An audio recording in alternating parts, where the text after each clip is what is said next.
Did anybody have a finding? Okay. I think we can help you a little. But we still had a finding because we were misled by our emergency management director who told us, oh no, this is reimbursement. This is reimbursement. And he sent in all the proper paperwork without my signature, and he got money. And come time for the Board of Accounts audit, and they show up with a little list of everything that we had in grant money, and by golly, there was that $2,000 reimbursement. It was a federal grant. We had no idea. There was never any paperwork brought to our office. Nothing was ever done. It was just announced in a commissioners meeting that they were going to be receiving this money. So you got to be really, really careful. But if you want to look at the handout, what we did in resolution form, and I think you kind of have to go to the inside of the second page, is we actually passed a resolution establishing grant procedures. And if you go through those grant procedures, it actually says, whereas the county commissioners and county council deems it necessary for all grant applications within the county be reviewed and approved before submittal. And that means before you decide to write yourself a grant, you have to get permission to do it. If your money's coming into my county, the council and the commissioners need to know. If you're writing an employee into our county, we need to know, because many of these grants that have employees attached to them, that doesn't cover their FICA, it doesn't cover their unemployment, it doesn't cover their health insurance, it doesn't cover retirement. So you're going to have to establish some type of job description for every one of these people. They're not just a grant employee, they're a county employee. Oh yeah, you have to modify the salary ordinance too. So you must do all of the following before you submit the application for a state and federal grant. And it goes on to detail each one of those things.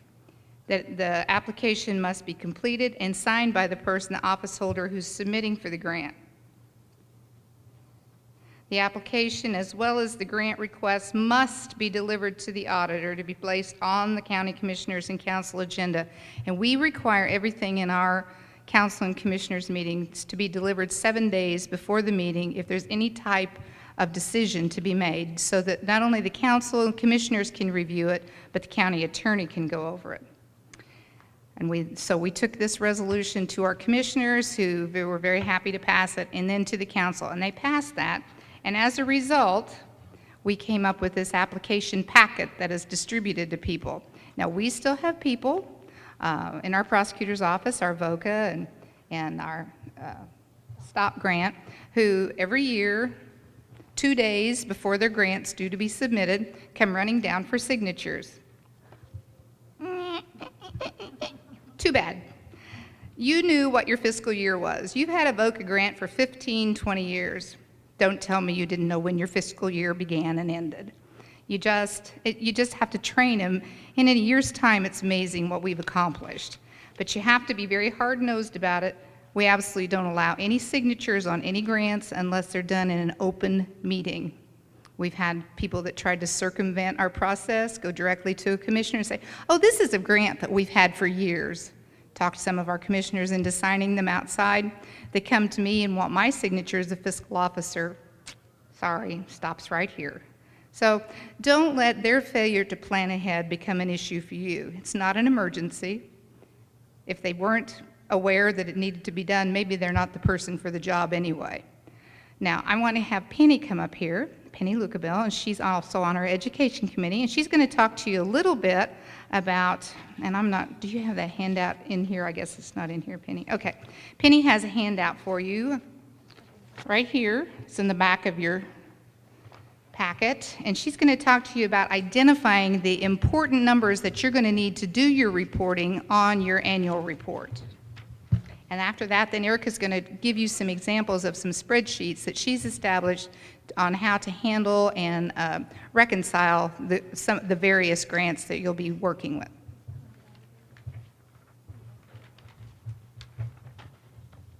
You know, there's an old German saying, too soon old, too late smart.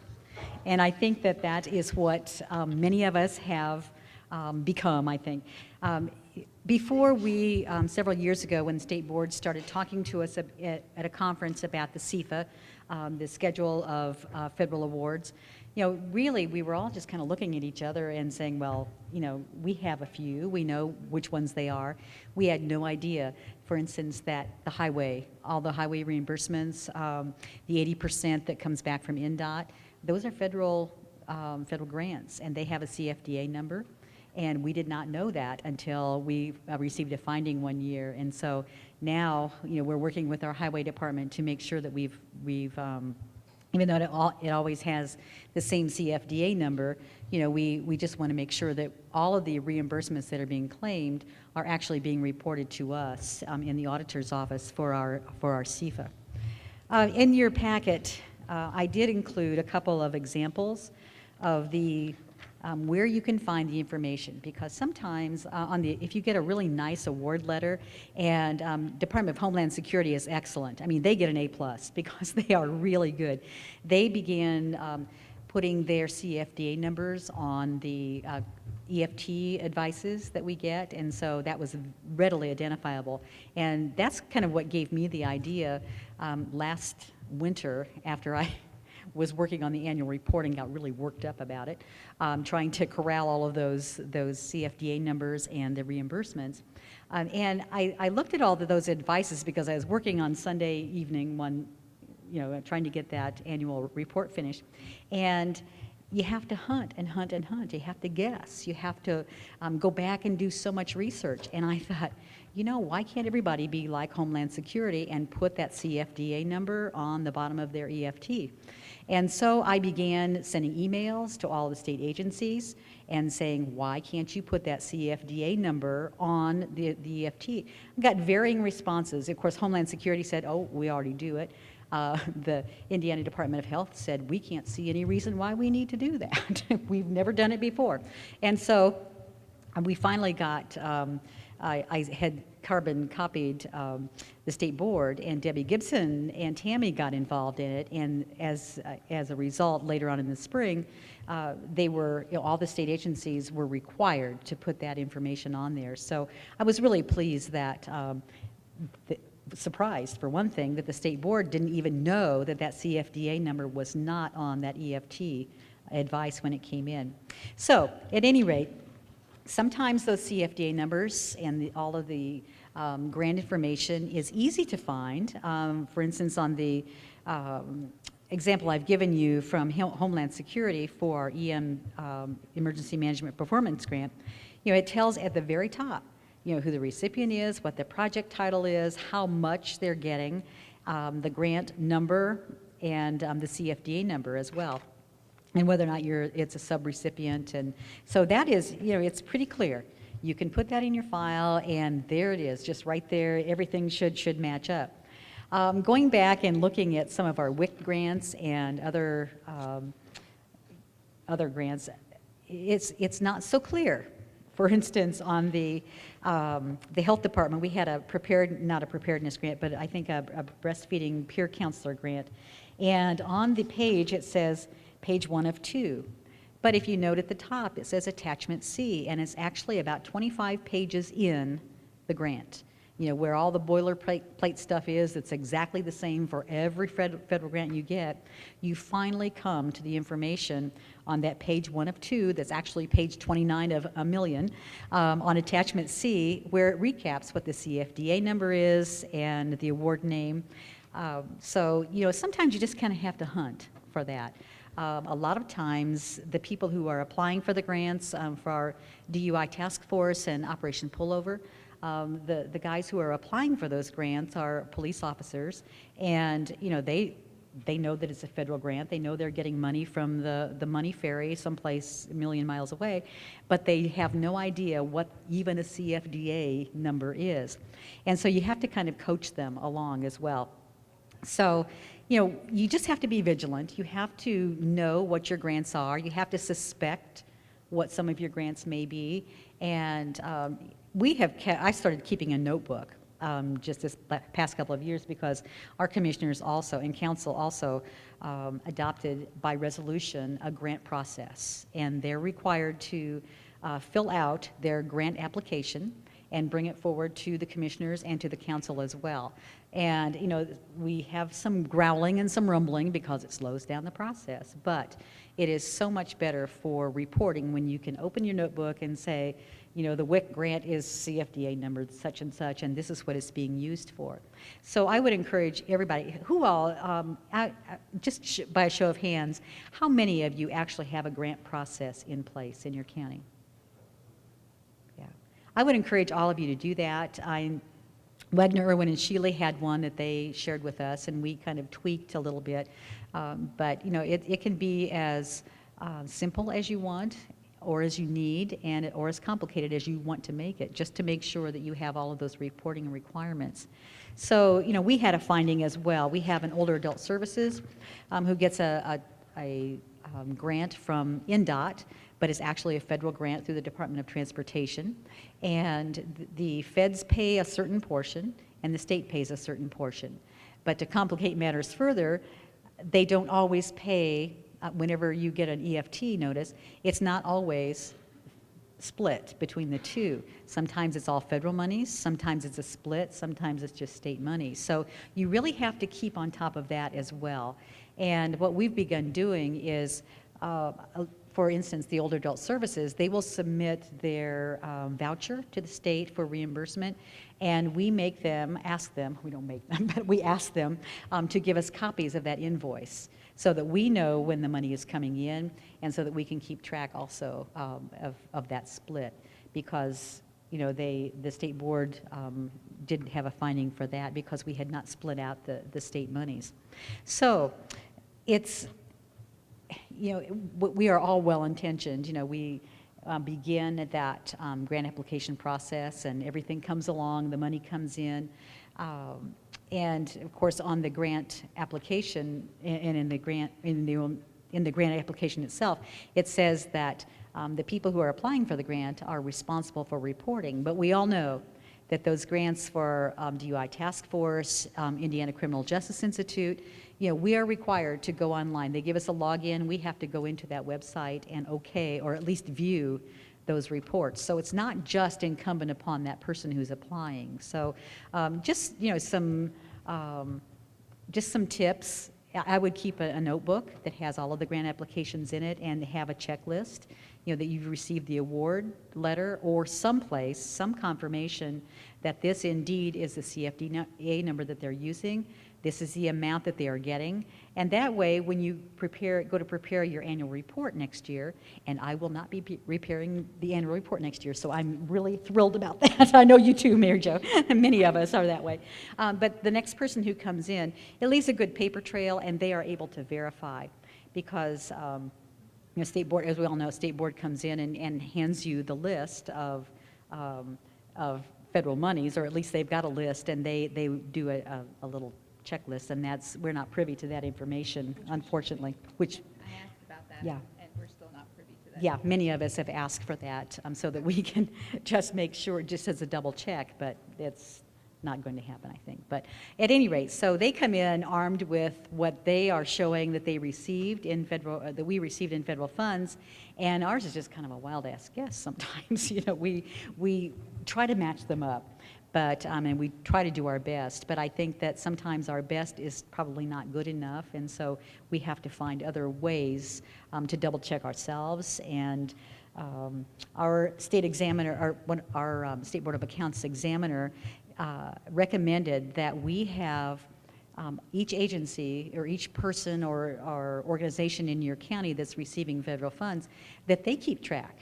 And they turn in, they say, you know, we received $101,250. Is this what you're showing that you received on our behalf? So, you know, there are several ways that you can double check, and I think that you just can't do enough due diligence, and you cannot hear information like this enough. So I hope that from this education session that you take away some ideas, and that you are willing to share at the end when we have question time what your best practices are as well, to kind of keep us all out of the ditch. So with that, I think that's all I had, Mary Jo. So.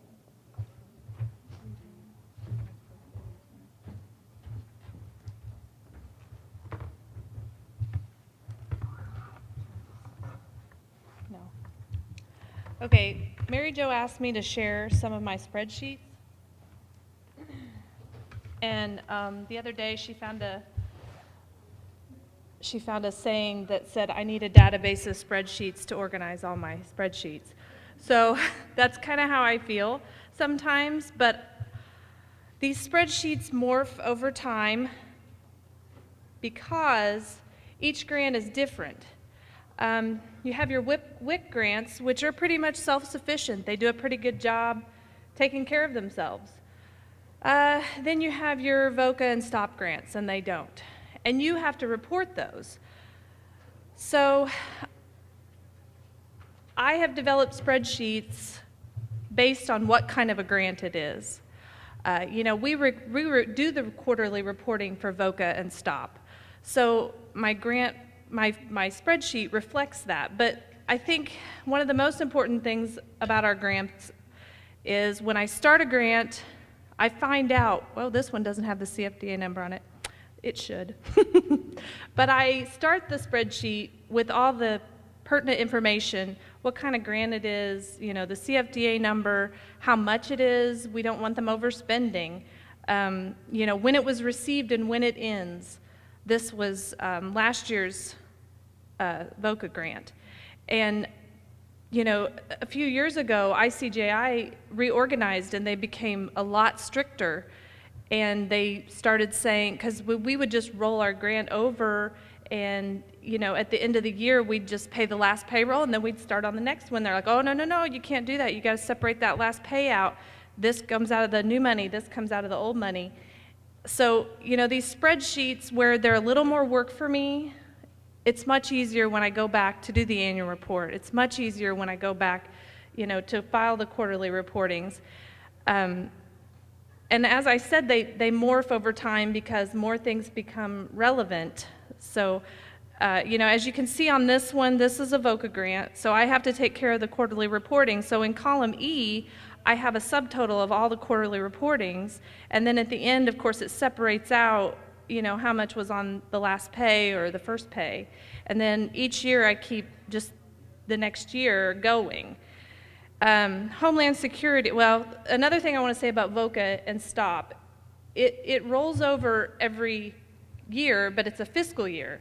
So what we do in our county is any grant that is fiscal and it's ongoing, it gets a different fund number every year. So in fiscal year 14, it's one number. Then in fiscal year 15, it's one number. Then when it goes back, we flip-flop them. And that way, that fund always goes to zero, and you know that it's done. It's over before you start using that fund again. So does that make sense? We flip-flop them so that we can keep track and we know one goes to, we do the same thing with WIC, we do the same thing with community corrections. It's a state grant, but we still require them to file their applications. Right. We never mix the cash from year to year. And that just makes it so much easier because once that fund goes to zero, you know you've gotten all of your money and you are able to report it a lot easier. And it's easier to report on the CFA that way too. You just have a few more lines, which are no big deal because you can add as many as you want. Homeland Security, because it is just a reimbursement grant, and our Homeland Security, our EMA director, he files all of his quarterly reports. I don't have to really keep track of that quarterly amount. But we had an issue with our district coordinator a few years ago, and she was turning claims into the county. We were paying them out because, of course, now all grants are reimbursable, most of them. And we were paying the claims, and she was not submitting them to the state. So we were not getting our money. And putting it all on a spreadsheet makes it easier to see, okay, she turned it into us, we paid it out, but we've never gotten paid back for it. And I know we all have these really nice financials, and I love our financial system, but I think seeing it on a spreadsheet like this, knowing who you paid it, when you're getting your money back, makes a big difference. I think having this separate spreadsheet just makes it's right there, you can just look at it. And I'm a spreadsheet person, some of you may not be. But that's all I do with Homeland Security. I just track it, we paid it out, we got it back. That's pretty much all I Right. 30 to 60 days. If we haven't gotten our money, we're asking Brian, hey, why is this not here yet? Because once he submits it to the state, it's generally there within 30 days. So anytime you have a grant and you're not getting your money, you need to find out who's at fault, whether it's the person submitting the vouchers to get the money, or if it's the state, which it's usually the person submitting your vouchers. And then bridge inspection, which is a match grant, and all of us have this one. You have your match from your Cume Bridge Fund.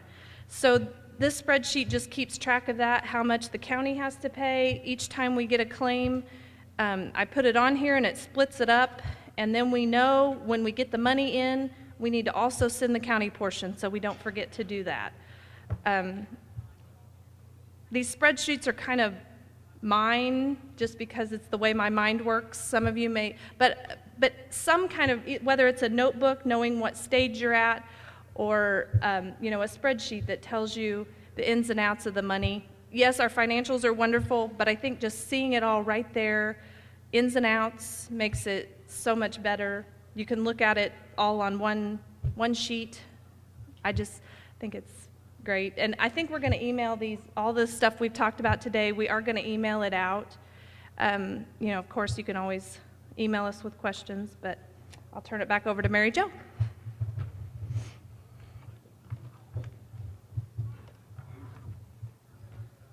Well, I think at this point in time, if you have any questions, I know kind of it's hard to ask questions when you're not quite sure what we were talking about, but I hope enough of you are the grant keepers in your counties that if you have any questions about how we're doing it, or if you have any really good suggestions, something that's working for you right now that possibly all of us could benefit from, if anybody has any comments.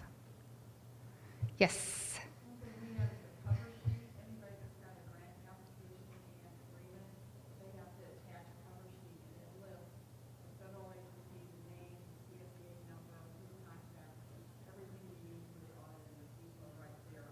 Mm-hmm.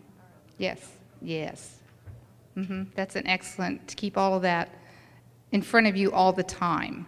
I had made the comment earlier that we really weren't going to get into annual report today, but if you get your spreadsheets put together and you have your grants balanced at the end of your calendar year, then the annual report will naturally evolve from that you will have all of those debits and credits and it will, even though your fund will be in the red, you'll have all that information already pre-populated on your spreadsheet so that you can enter that on your annual report very easily. So, did anybody else? Yes. How do you handle tracking the documentation on a formula grant that's applied for online? Are you talking like Bulletproof Vest and some of those that are? The Guardian Ad Litem, for example, Mm-hmm. they use a formula grant, and their application is done online. Uh-huh. And I would like a copy of the application, but it's done online. So They can print out anything they pre-populate online. I don't, you just that control print screen, and we just kind of require that they give us that. We've had that line fed to us before. Oh, I did it online, so I don't have anything. Well, it's, that's not true. You do have something, and the person you're procuring the grant from has something, so until we have something, you have nothing. Let me tell you something else that I established a couple of years ago. In our county, we have had people who have applied for grants and didn't even tell us they were applying for the grant. When we have money come into our county and we are unable to match it to a state fund, a home rule fund, a settlement fund, any kind of fund, I have a fund called erroneous deposits.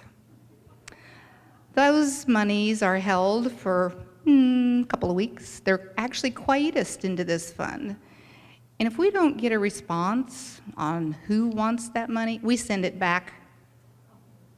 And we've done this probably twice, and we haven't done it for a really long time because it always belongs to somebody, and they get around to telling us about it. It's like, oh, I'm sorry, you didn't give us that information. We sent that money back. You'll need to start that over again.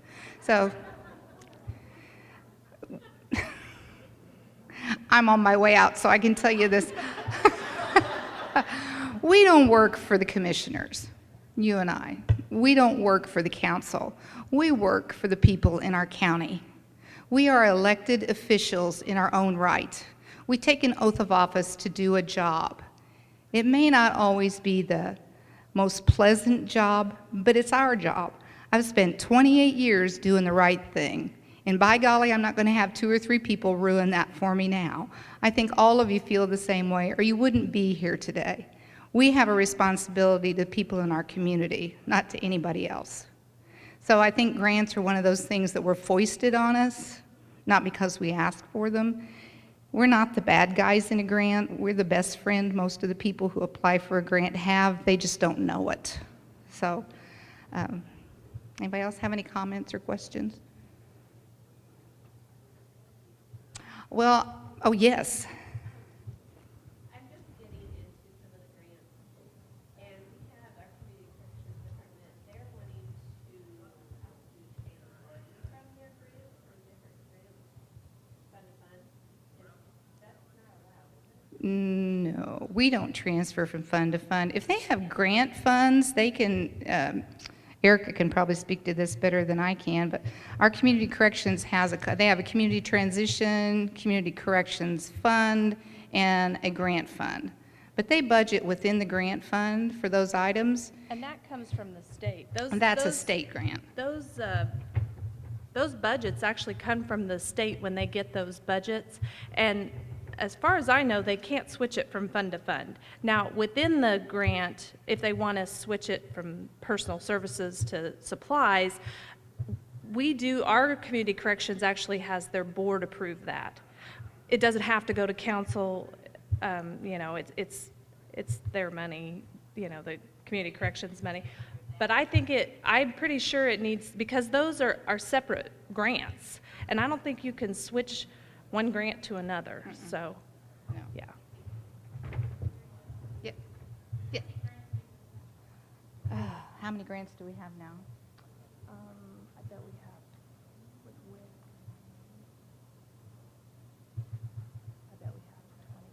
We probably manage 20 to 25 right now. In its heyday with Homeland Security, with us being a district, it was huge a few years ago. But Homeland Security took a bunch of those different stipends and they lumped them all together into a big continuing grant, which was kind of a nightmare. But I think they've kind of run out of money now, so we're not seeing nearly as many of those. But 20 to 25, we probably don't have as many as some of the larger counties do, but we have enough. Community corrections. Homeland Security is still the biggest one we have. So. Yes.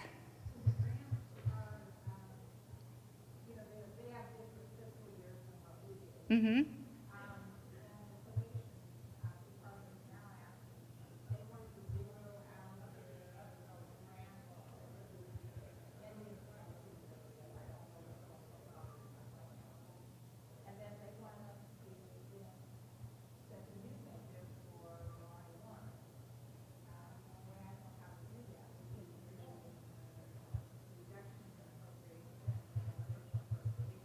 Well, I think that's just about the only way you could do that is to.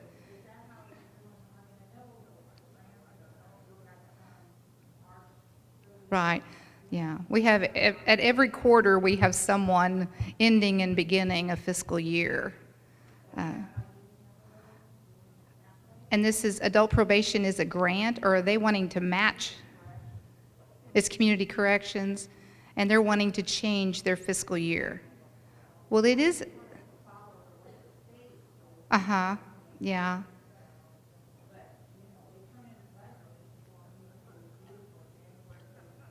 Mm-hmm.